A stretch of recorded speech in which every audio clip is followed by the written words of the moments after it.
Butt joint. Flat. Yeah, these are terms that we just use. Anything where a flat tape goes is called a flat. A butt joint is a type of a flat. It just describes it a little bit differently. I'm going to show you a few things that are really going to help.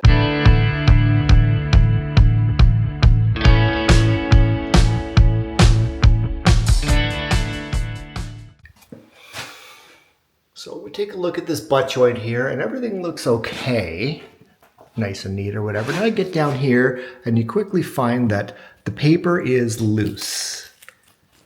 This is a very concerning batch of drywall I have here.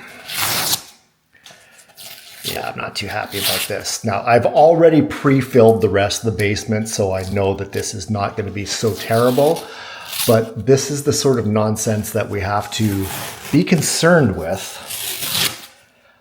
Otherwise, this is going to show up as a very poorly done job here.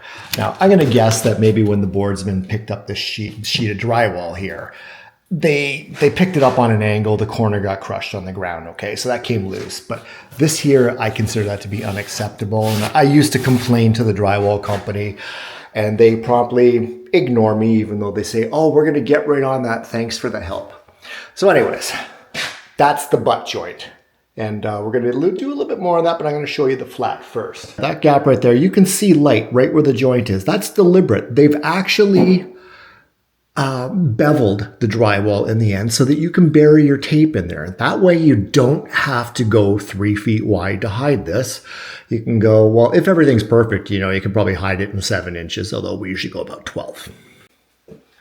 So anyways, we've easily established the fact that the paper is not on here very well. And this is actually an unfortunately common occurrence in drywall, especially with one particular company. I'm going to keep my mouth shut on them because I don't know what kind of legal ramifications that could cause me. But here is our first tool of taping to get you started.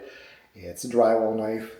And it's a real nuisance. Pick yourself up a pack of blades right away too, because every butt joint that you carve out, you're going to want to break that off. Otherwise, you're going to have paper burring up and driving you insane.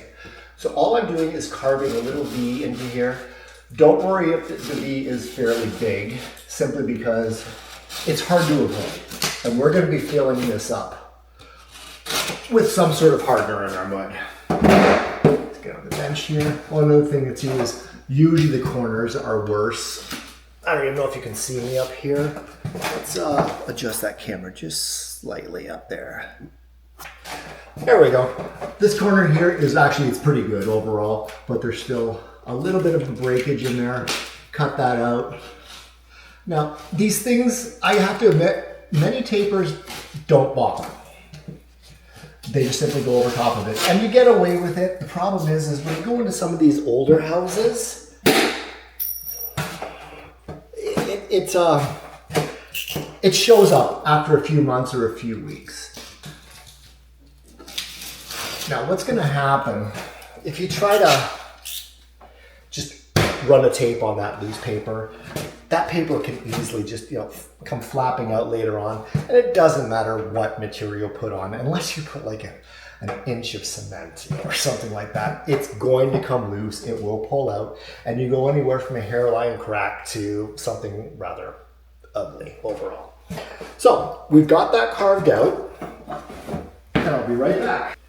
Now I've already mixed this sheetrock in my pan here.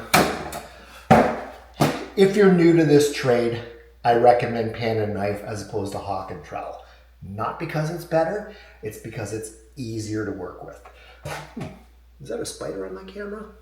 I'm glad my wife isn't here. You wouldn't hear a word I'm saying from all the screaming. I digress. My sheetrock's starting to get hard on me because I already pre-filled the whole basement. So let's get this going. Squeeze it in there nicely. You don't leave a layer on. What you're doing is you're filling the hole that you created. In this case, maybe not a hole, it's a trench. If everything's working out nicely for you, that's going to be really flat. And you've already got a beautiful surface to run your tape on. It's going to be nice and flat. Everything's going to be easier. Very much worth your time. Lost my cameraman again. It gets frustrating trying to do this alone, even when I have a good camera that's following me. So, back to the butt joint. 6-inch knife. Now, I'm going to be putting the mud on sideways like this, coming down. Now, as you can see, even though it's a 6-inch knife, it's only about 4 inches wide. Does that show up very well? Yeah, reasonably well. You do not want to get a big gob and go like that. It just will keep coming out to the sides further and further, just leaving you with more work to do. So I'm going to take that off and hop up on the bench here. Remember, finger for the tops, thumb for the bottoms. I'll demonstrate that again. Finger, pan of mud.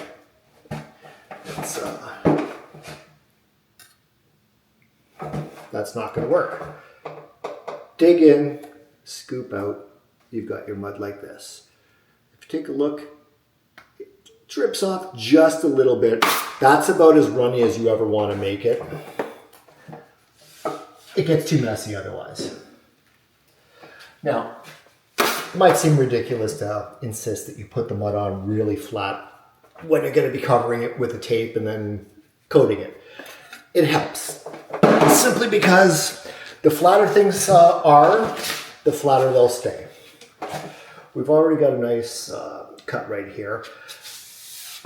I hate working with a full roll of tape without a tape reel on, but I don't own one anymore. I keep losing them because I don't really hand tape. So we're going to do this and follow it down with your putty knife. And I'm going to be a little bit awkward. I'm losing some control in my left hand these days because I'm old.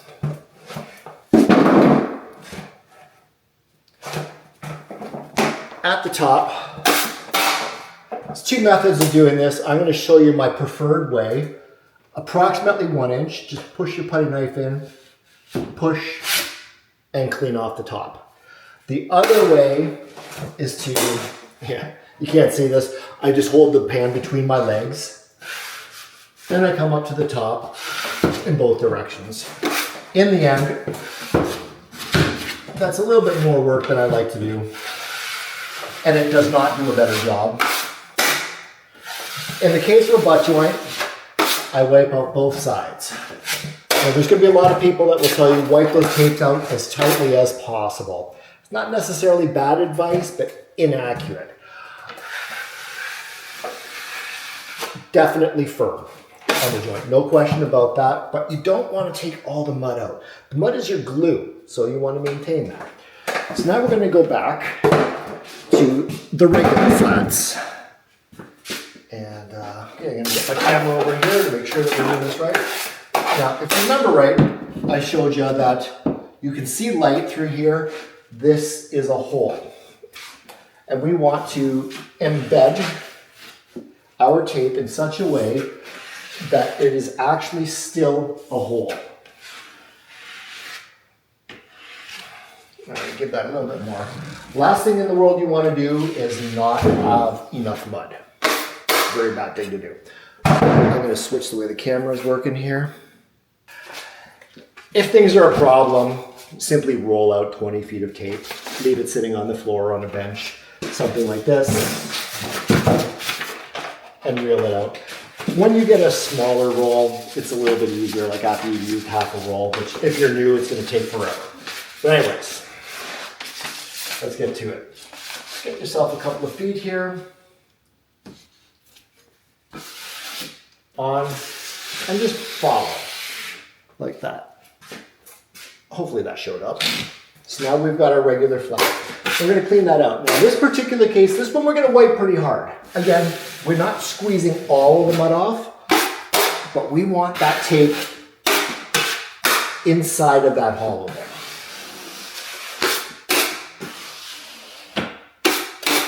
Do not leave these ridges. Now, I'm only wiping about, say, 12 to 16 inches at a time. The reason for that is simply the mud will just spew everywhere. Up, down, sideways. Just simply wipe, wipe, wipe, wipe, and so. Let's take a look. Can you see light? Yes, you can still see light in there. Right in there. That's where you want it. You are going to fill that hole when you coat it after the tape is dry.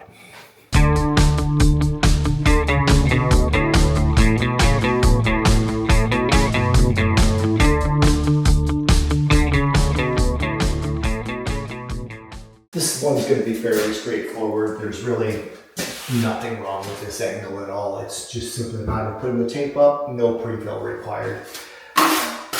If you do have to pre-fill an angle, it's usually a matter of, you can't just simply run your knife up, it won't fall in or whatever. You need to squeeze that mud in like that, but it's not really necessary here.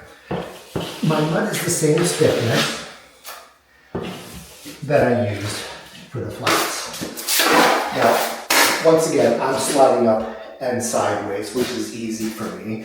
In this case, what I want to show you next is I just take the mud in my pan, I flip it over to the one side and take it out. So you see there's a little bare spot on the knife. You want that.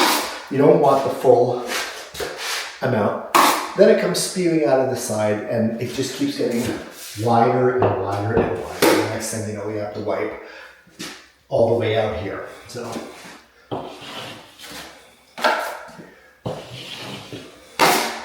nothing too tough.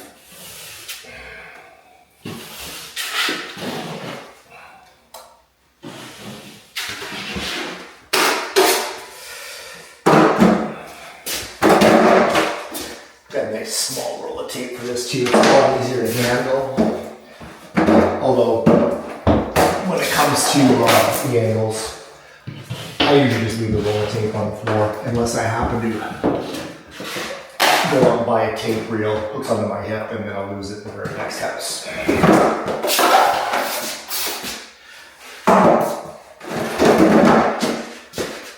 This is almost 8 feet high in this basement here, so you just reel yourself out. It's not necessary to get an exact number. 3, 6, there we go. And I like to pre-fold from the angles.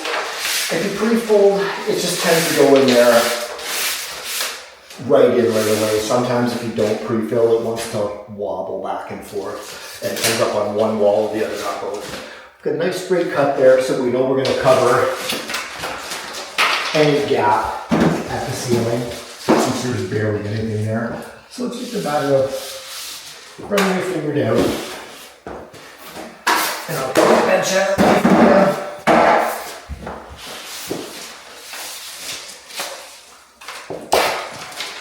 Now we've got a nice straight cut again. I prefer cutting the tape with the end of the knife. It just simply leaves you something a lot straighter. It's not mandatory, but it's easier to fit into those other corners there. Okay, so one nice thing about angles is you don't have to wipe as hard or whatever. You're not burying that tape. So I can literally start by wiping. Something I should point out is if there's actually a gap on one side or the other, the side with the gap is the side that you want to wipe first. That way your tape will sit there, it'll cause it to go on flat, and then on the other side you just make sure that you're aware of it, you don't accidentally use your putty knife to push that in.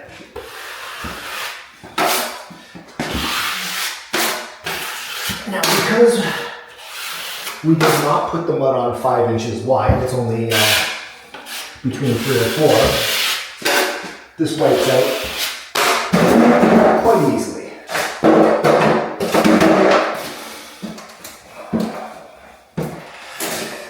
Now from here, it's very hard to wipe all the way up and get to the ceiling. So one thing you can do is lightly work your way up, and then after that, a little bit firmer. Once again, lightly, just work your way up to the top. Now, when I say lightly, I don't necessarily mean you're barely pushing. I'd say I've got 2 pounds of pressure on there, something like that. It's not much. You want your tape flat against the surface of the drywall. But again, you're not trying to squeeze every last drop of mud out from behind that tape.